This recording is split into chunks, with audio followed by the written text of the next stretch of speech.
श्री धाम वृंदावन से पधारे हैं। 11:15 तक हम पर अमृत वर्षा करेंगे और इनके पश्चात आरती हो जाएगी।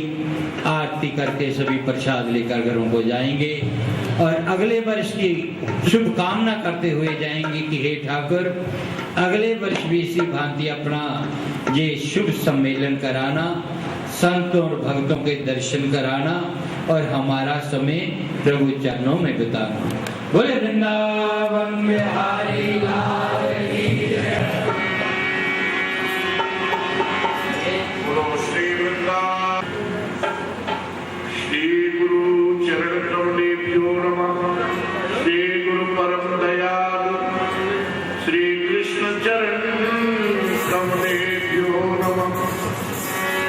वसुदेव सुतं देवं कंसचाणूरमर्दनम् देवकी परमानंदं श्री कृष्णं वन्दे जगद्गुरुं। शरण जलधिलीला तरसितोदारशीलं करतलशैलं वेणुवाद्येशालं प्रजजन गुणपालं कामनीकैलोलं सर्वतुलसी मालं नौमि गोपालपालं। राधा मेरी स्वामिनी मैं राधे तेरो दास। जन्म जन्म मोहे दीदियो माँ वृंदावन कुमार। मोर मुकुट की छवि पे अटक गयो मन मोर। मेरे मन में बस गयो प्रिय प्यारो नमस्तु। एक बार प्रेम से बोलो वृंदावन बिहारी लाल की जय। संतों के संग में लागे तेरी अच्छी बने।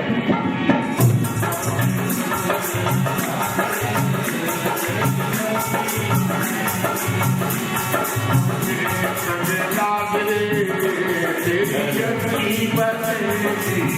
तो के संग में लाग रे तेरी अच्छी बनेगी, अच्छी बनेगी। संतों के संग में लाग रहे ऐसा न करना कि संत उठ के चले गए जब से भगवान। ये संत नहीं है। जय हो। अच्छी बनेगी तेरी अच्छी बनेगी। अच्छी बनेगी तेरी अच्छी बनेगी, अच्छी बनेगी तेरी अच्छी बनेगी। अच्छी बनेगी तेरी बिगड़ी बनेगी। ओ संतों के संग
ब्रह्मांड नायक चराचर निरंता जगताधार भगवान श्याम सुंदर आनंद कंद युगल सरकार के पावन चरणों में परम पूज्य परम श्रद्धेय अनंत श्री विभूषित गौलोकवासी स्वामी मुकुंद हरि जी महाराज, परम सम्माननीय सत्कार योगी गौलोकवासी मान के योगी श्री रोशनलाल जी सूद साहब, सम्माननीय मंच पर सुशोभित मंच संचालन कर रहे करतारपुर से पधारे भाई राजकुमार जी शर्मा और सभी मेरे बंधु बैठे हैं, योगराज जी, नवरंग जी और सूद साहब, ब्रज जी, खरबंदा जी, मातृशक्ति माता और ऋषि और मुनियों को जन्म देने वाली आत्मा, आओ बहुत सुंदर चर्चा अपने समय के अनुसार सत्यों के श्री मुख से आप सुन रहे थे। भगवान की चर्चा सुंदर ही होती है, क्योंकि उसका नाम श्याम सुंदर। श्याम तो बोले काले को कहते हैं, श्याम किसको कहते हैं? अरे काला भी कभी सुंदर होता है, बोलो ना, काला भी कभी सुंदर होता है? नहीं नहीं, उसका नाम श्याम सुंदर है। वो श्याम तो है, सांवला तो है, पर सुंदर बहुत है। अरे जब जिसने तुमको बनाया है, सच बताओ, तुम सब अपने को सुंदर कहते हो कि नहीं? अब जिसने तुमको बनाया है और तुम अपने को सुंदर कहते हो, तो तुमको बनाने वाला कितना सुंदर होगा?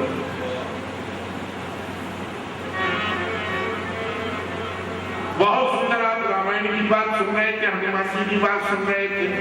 दो संतों के बीच में मैं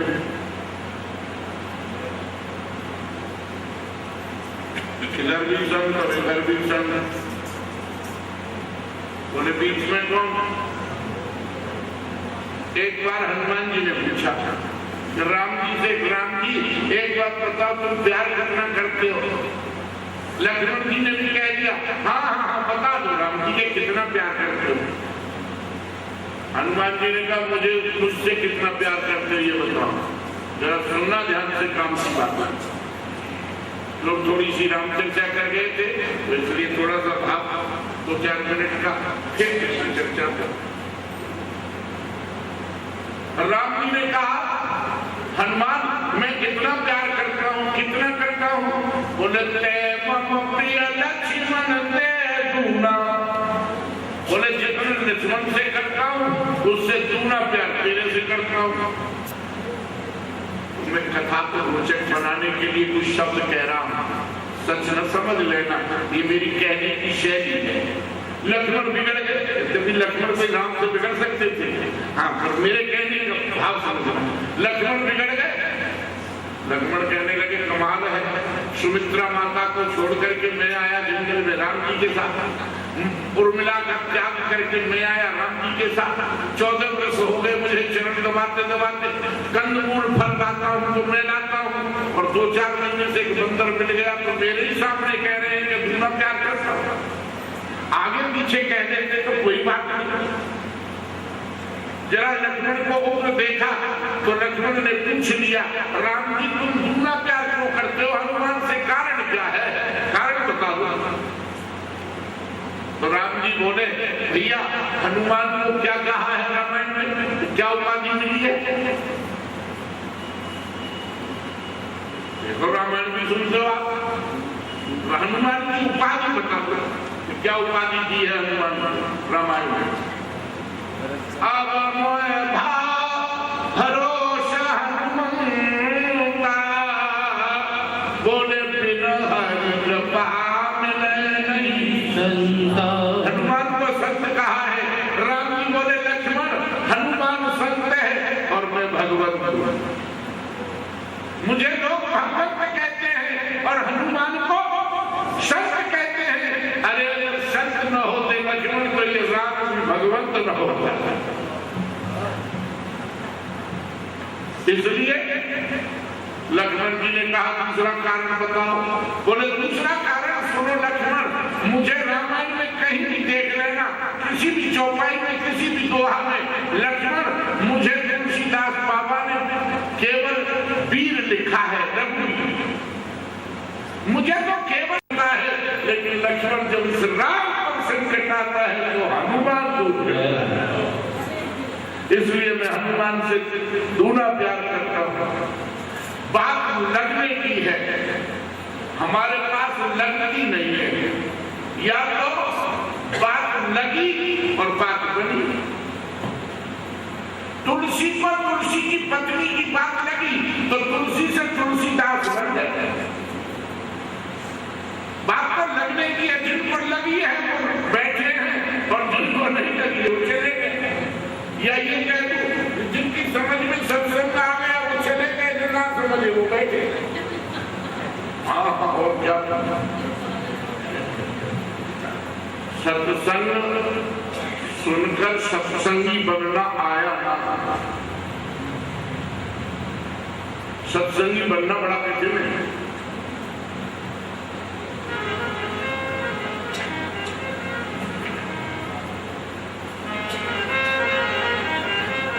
श्री राम जय राम जय जय राम, श्री राम जय राम जय जय राम, श्री राम जय राम जय जय राम,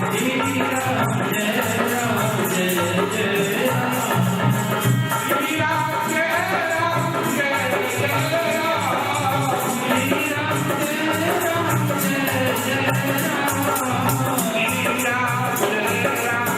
जय राम, श्री राम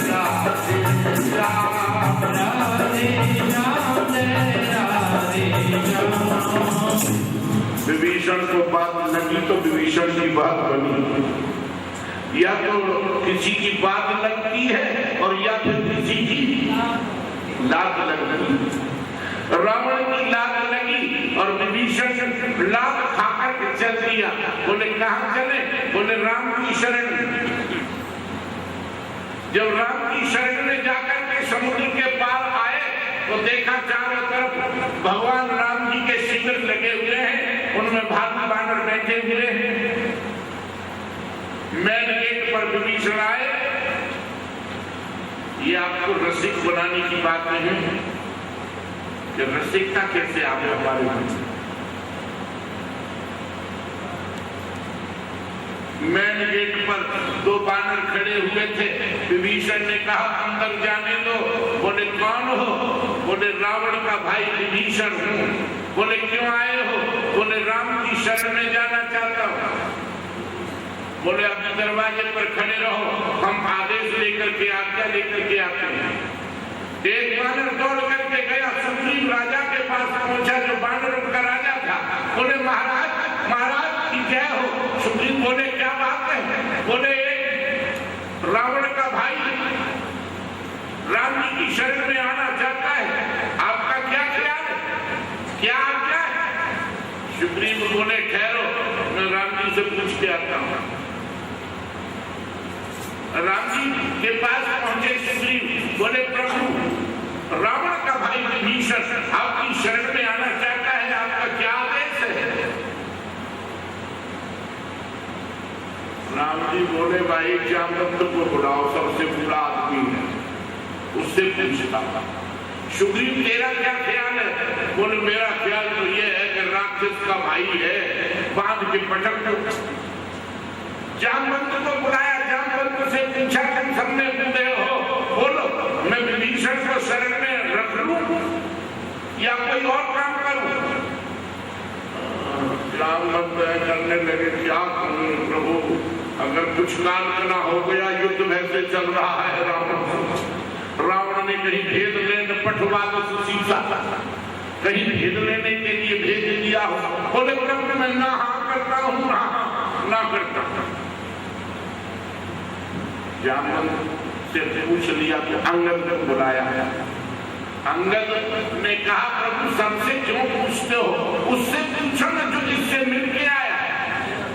बोले वो कौन है? बोले हनुमान। हनुमान जी को बुलाया। हनुमान विभीषण मेरी शरण में आना चाहता है, बोलो क्या किया जाए? हनुमान जी बोले कैसे कहूँ प्रभु, हाँ कहूँ ना कहूँ, पर प्रभु मेरे से क्यों पूछ रहे हो? बोले तुम लंका में गए थे इसलिए पूछना। हनुमान जी बोले, फिर प्रभु अगर लंका में जाने वाले से पैसे पहले पूछ रहे हो तो मेरे से पहले भी आपका कोई और गया। राम जी और जामवंत सब देखने लगे कि बोले तेरे से पहले और कौन गया था।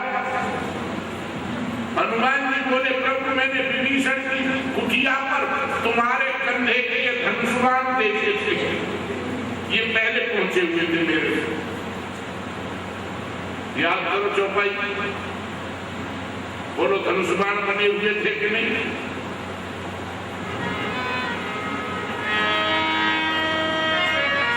भवन एक पुनि दीख सुहावा, हरि मंदिर ता भिन्न बनावा।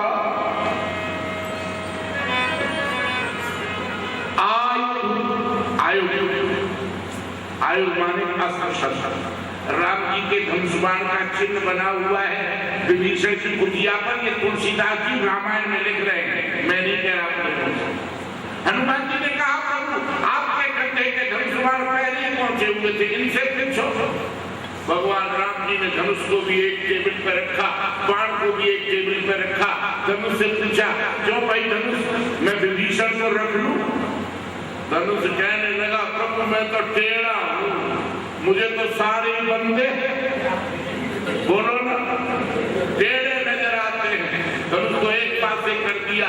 बाण से पूछा, तुम बताओ बाण विभीषण को शरण में ये भाव है, भाव है। तो बाण से पूछा, बाण ने कहा, प्रभु मैं बिल्कुल एकदम सीधा हूं, मुझे सारे बंदे। राम जी बोले, हनुमान ये तो कोई इनका उत्तर नहीं है। हनुमान जी बोले, उत्तर तो उन्होंने दिया है पर आप समझने में भूल कर रहे हो। राम जी बोले, मैं भूल कर रहा हूं। बोले हाँ।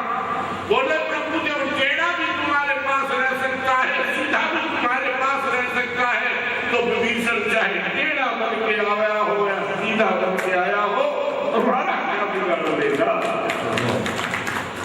टेढ़ा और सीधा जब तुम्हारे पास दोनों ही रह सकते हैं तो विभीषण की क्या औकात है। वो टेढ़ा बन के भी आ जाए, चाहे सीधा बन के भी आ जाए, तुम्हारा क्या बिगाड़ सकता है। ये है प्रभु की शरण, कि प्रभु की शरण में चले जाओ, चाहे तुम टेढ़े बन के जाओ, चाहे तुम सीधे बन के जाओ, पर एक ही काम करना। बोले क्या, कहने मन मन जन सो मोहे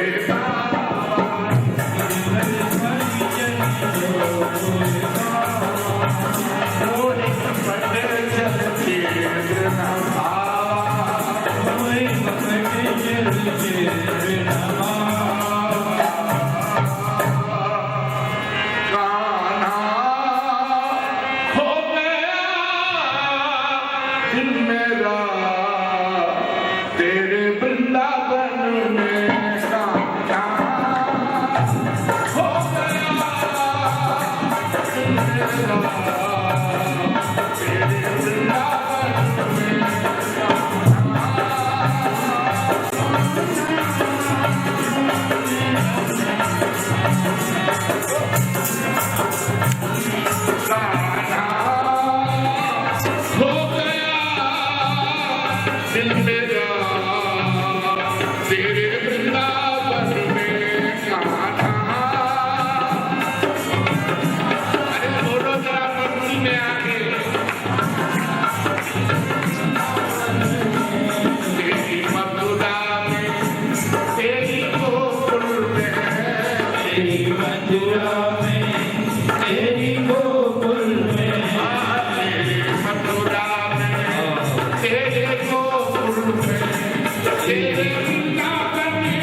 को हरने वाली है।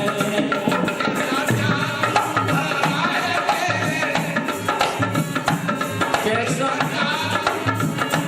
तेरे चिलो बना है तेरी चितवन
का मंदिर है, राणा जी का बनवाया हुआ, राजस्थान की गाथा है ये, और सुनी भी होगी आपने।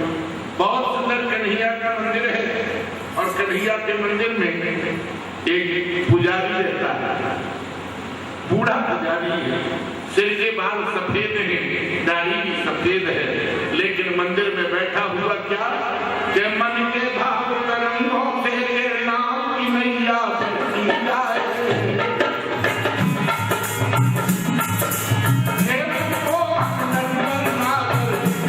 कन्हैया कहती जाए।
पुजारी ने अपने मन के भाव कह दिए ठाकुर के चरणों में, और ये कह दिया क्या कि चोला मेरा रंग दे वो हारा, चोला मेरा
अब तो रात के 8 बजे शयन करने का समय जब हो आया, ठाकुर के शयन करने का समय हो गया।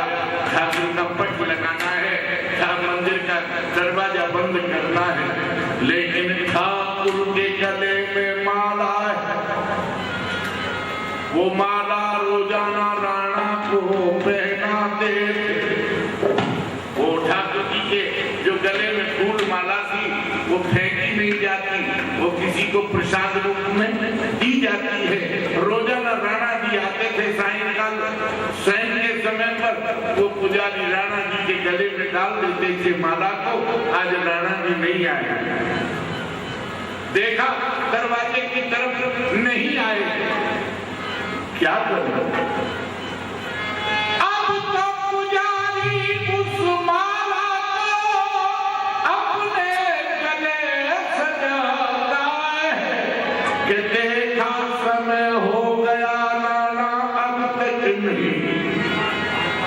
राणा जी तो आए नहीं, अब इस माला को क्या करूं? बोले अपने गले में ही डाल लूं, प्रसादी है। ठाकुर का प्रसाद माला को डाला और डालते ही दरवाजे की तरफ देखा तो राणा आ गए। अब तो घबरा गए पुजारी। पुजारी तो पुजारी है, घबरा। बोले राणा जी कुछ क्या है कि मेरे गले में डालने से पहले तूने माला को अपने गले में डाला? क्या रोजाना ही तू ये करता है? यही कहेंगे। राणा जी चुप से दरवाजे की ओर में हुए, माला को उतार दिया झट से। राणा की नजर नहीं आया। जैसे ही राणा जी ने मत्था टेका, पुजारी जी ने राणा जी के गले में माला को डाल दिया। उस माला में कुछ उलझ गए थे पुजारी के सफेद के, दाढ़ी के सिर के सफेद बाल उस माला में टूटकर उलझ करके कुछ चले गए। उन सफेद बालों को देखकर बोले जो मेवाड़ नरेश। मेवाड़ का राजा राणा कहने लगा, पुजारी जी हमारा कहो राणा जी क्या बात है? बोले इस माला में सफेद बालों का बताओ राज क्या है? क्या ठाकुर मेरा ये सांवरा अब तो हो गया बूढ़ा है? क्या मेरा कन्हैया बूढ़ा हो गया?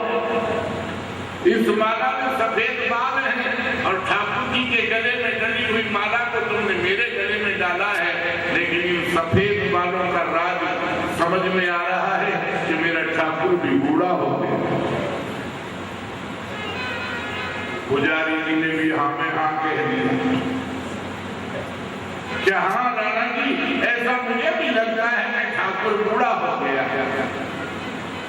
राणा जी ने कहा तो फिर बूढ़े ठाकुर के कल सवेरे दिन में आके दर्शन करूंगा। राणा जी तो कह करके चले गए, पर अब दरवाजा किससे बंद होना था? अब दरवाजा किससे बंद होना था? घनश्याम तेरी बंसी घायल कर जाती है।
पूरा होता नहीं है। दीनबंध जगदीश शरण है तेरी, दुख हरो समरिया नाथ, लाज गई मेरी। आज उस ब्राह्मण का अपमान हो जाएगा कन्हैया, मैं तेरी इतने दिन तक पूजा करता रहा, आज तो कम से कम प्रकट हो जा मेरे लिए। जिधर तुम छिपे हो उधर देखना है, तुम छिपे हो उधर देखना है, जिधर तुम छिपे हो उधर देखना है, कन्हैया तुम्हें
दरवाजे पर बैठा है, रोते रोते रात बीत रही। पुजारी का रोना बंद नहीं हो रहा है और कह रहा है कि मेरे बाकी बिहारी तू विराजमान तो है, पर उस रूप में आ जा जिस रूप में मैं चाहता हूं। अभी महाराज श्री स्वामी विज्ञानानंद जी यही कह करके उठ करके गए, बेटे के लिए उसी लाइन में अपना लाइन को बदल दिया। मेरे नाम चाहे कोई पुत्र बनाओ चाहे कोई सखा बनाओ, वो आ जाता है। पुजारी कह रहा है कि प्रभु आज बूढ़े रूप में आ जाओ, मेरे बाके बिहारी आ जा,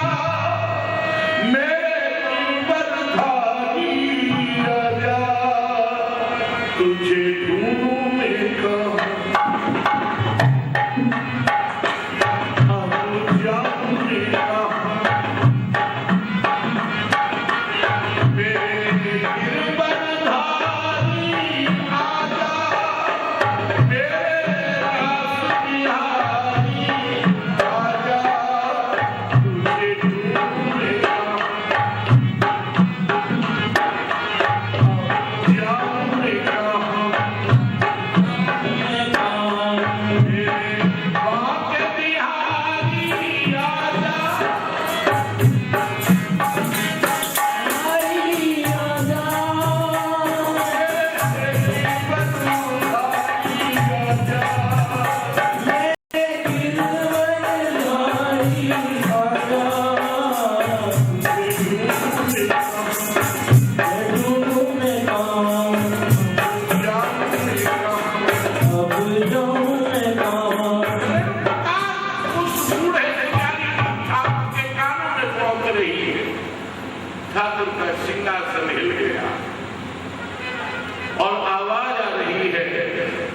क्या आवाज आ रही है?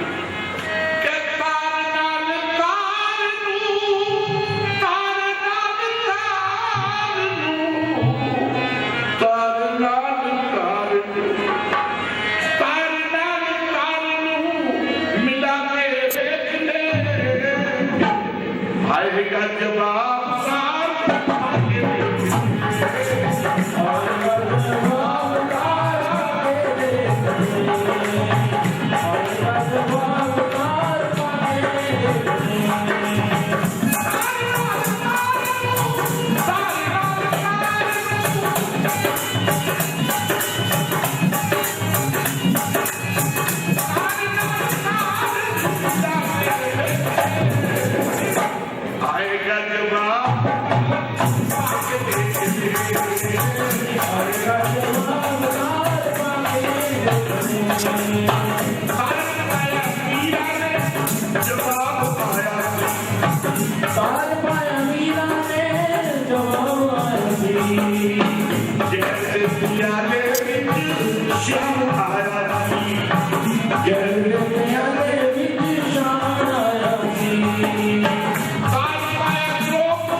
सवेरा का समय मिल गया।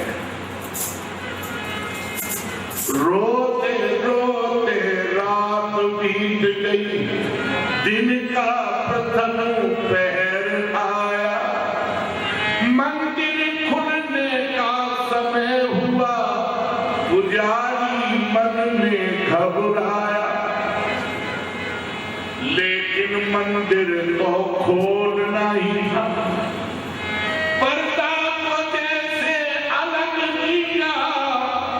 पर्दा हटाया पुजारी ने, ठाकुर की तरफ जब देखा तो ठाकुर का रूप बन गया चांदी सा। सफेद चांदीवर का रूप है, बाल भी चांदीवर की सफेद है। अब तो पुजारी के मन की प्रसन्नता का ठिकाना नहीं रहा और नाच उठा पुजारी। आरती कब होगी पता नहीं है, अब तो मस्ती में नाच रहा है। क्या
करने मंदिर में राणा आ पहुंचे। राणा जी भी मंदिर में आगे दर्शन करने। राणा जी ने ठाकुर को देखा, ओहो ठाकुर बूढ़ा। राणा जी ने कहा वारे पुजारी बड़ी चतुराई की है तेरे। रामलीला वाले बाल भी सफेद लगा करके रख दिए, रामलीला को उठा करते से अंदर चला गया राणा। अब एक केस खींचा बालों से, ठाकुर के सिर के बालों से एक बाल खींचा राणा ने, तो उसके मन में ये था कि झूठे बाल हैं सफेद, जैसे रामलीला में लगाते। तो ठाकुर के मन में दर्द उभर आया, जहां से बाल को खींचा था वहीं से झट खून निकल आया। खून की धार निकली वहीं से, और जैसे ही खून की धार निकली राणा राम से जमीन पर गिर गया। पुजारी ने कुछ देर बाद उठाया होश आने पर, बोले पुजारी मैं तेरे चरणों में सत सत प्रणाम करता हूं। ठाकुर की प्रतीक्षा तो करनी चाहिए, पर ठाकुर की परीक्षा नहीं करनी चाहिए। रामायण में सती ने राम जी की परीक्षा ली तो सती जल में भस्म हो गई, और भीलनी ने राम की प्रतीक्षा की तो राम उसके पास चल के आया। ये है परीक्षा और प्रतीक्षा। बोले पुजारी मुझे ठाकुर की परीक्षा नहीं लेनी चाहिए थी, आज मैं अपराध कर बैठा हूं, मुझे ठाकुर से माफ करवा दे, मुझे ठाकुर से माफ करवा दे। बार बार रोने लगा, गिड़गिड़ाने लगा। पुजारी राणा जी पुजारी के चरणों में गिर पड़ा, बोले ब्रह्म देवता मुझे माफ करवा दे, कैसे भी मेरे ठाकुर से। आओ मिलकर के एक बात कहते हैं,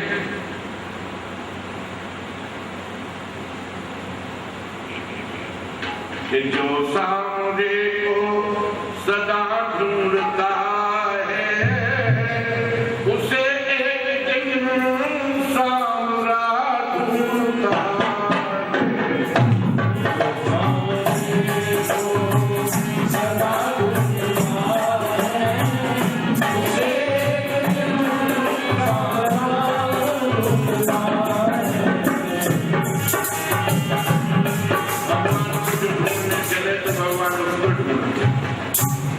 पाछे पाछे हर करे कहते कबीर। एक भजन अपने पिता गोलोकवासी श्री रोशनलाल जी साहब की युगल सरकार पुस्तक से ये कह करके वाणी को विराम देता हूं।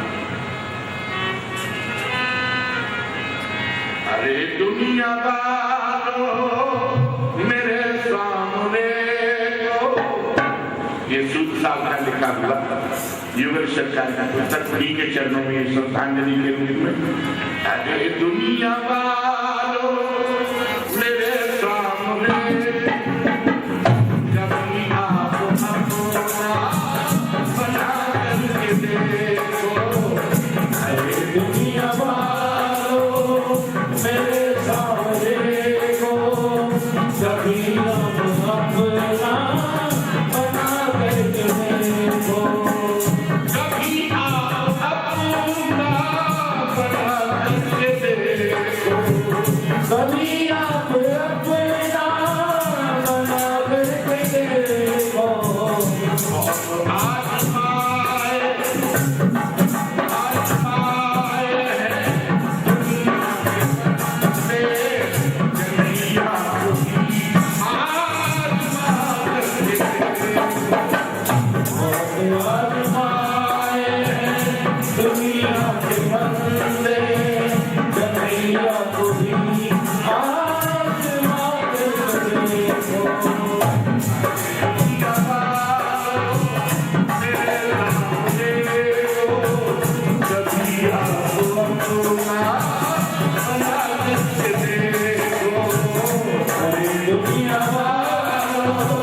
दुनिया के बंदे कभी आते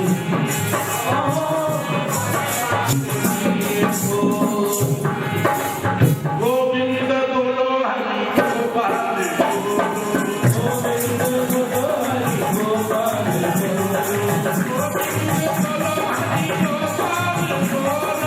गोविंद बोलो हरि गोपाल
इनसे दादाजी ने पूछा बरसाने आगे क्या करोगी दौड़ दौड़ के बोले मैं बन कर नाचूं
युगल सरकार के चरणों में नमस्कार करें।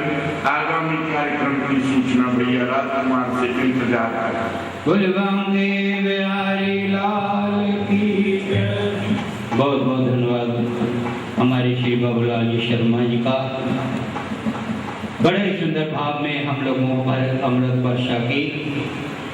भैया ब्रिजवासी है ना, ब्रिजवासियों के तो रोम रोम में भक्ति भरी हुई है, ज्ञान भरा हुआ है, बहुत बहुत आभारी हैं। तो मैं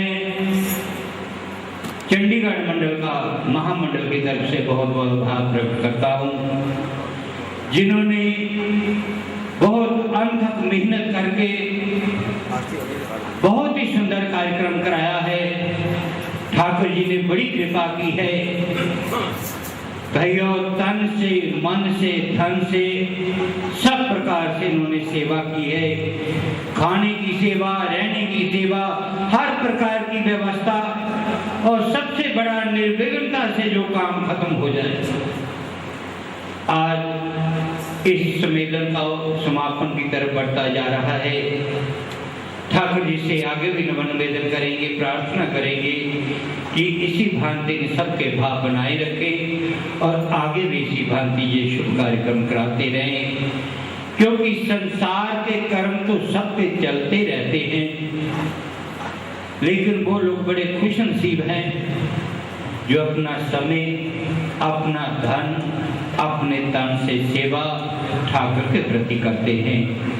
आप सबका भी बहुत बहुत आभार प्रकट, जिन्होंने रातों की नींद छोड़कर प्रभु के चरणों में, भैया कहाँ से, किस किस टाउन से आए हो, कहाँ से आए हो, आप लोगों का भी सबका बहुत बहुत धन्यवाद। क्योंकि हम देखते हैं कि ये छोटा सा मोहल्ला या छोटी सी गली या छोटा सा शहर थोड़ा चंडीगढ़, ना जाने कितनी कितनी दूर दराज से आप लोग आते हो और आकर ठाकुर जी के चरणों में बैठकर उनका गुणगान सुनते हो, संतों का आशीर्वाद लेते हो। आप सबका भी बहुत बहुत धन्यवाद। इसी भांति ठाकुर आपके भी भाव बनाए रखे। तो आओ, अब नमन निवेदन है। सूर साहब इनके पश्चात कुछ कहना चाहते हैं, इनके पश्चात यही आरती करेंगे जिस भाव से भी करते हैं। बड़े भाव के बिहारी लाल की। काफी अधिक हो गया है। मैं तो बस यही कहूँगा कि आप सब ने इसमें हमारे को बहुत सहयोग किया है। सबसे बड़ी बात तो ये है कि ठाकुर जी ने बड़ी कृपा की है, उनकी कृपा से सब कुछ हुआ है। और बाकी जो संत महात्मा और हमारी संकीर्तन मंडलियाँ आदरणीय तबीयत खराब होते हुए भी वो यहाँ पर पधारे हैं, उनका बहुत बहुत धन्यवाद है। बाकी ये ज़रूर है कि थोड़ा बहुत रहने सहने में त्रुटियाँ रह जाती हैं और होगी भी, किसी को थोड़ी बहुत तकलीफ हुई होगी, उसके लिए मैं क्षमा प्रार्थी हूँ और आप सबकी ओर से क्षमा मांगता हूँ। और मैं एक बार फिर सबका धन्यवाद करते हुए आप सब ने भी पूर्ण रूप से, धन से, मन से, तन से सबने बहुत सहयोग दिया है और इससे हमारा कार्य पूर्ण रूप से सफल हुआ है। तो बोल वृंदावन बिहारी। 25 सेक्टर के पास से एंट्री है उसकी, और वहाँ पर आप सबने जरूर बताना है। उसका समय आपको पता ही है, संकीर्तन का हर इतवार को 10 बजे से लेकर 1-2 बजते हैं। तो आप सबसे प्रार्थना है कि आप अधिक से अधिक संख्या में पधार कर अपने जीवन का लाभ उठाएं। बोल वृंदावन बिहारी।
Oh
हरि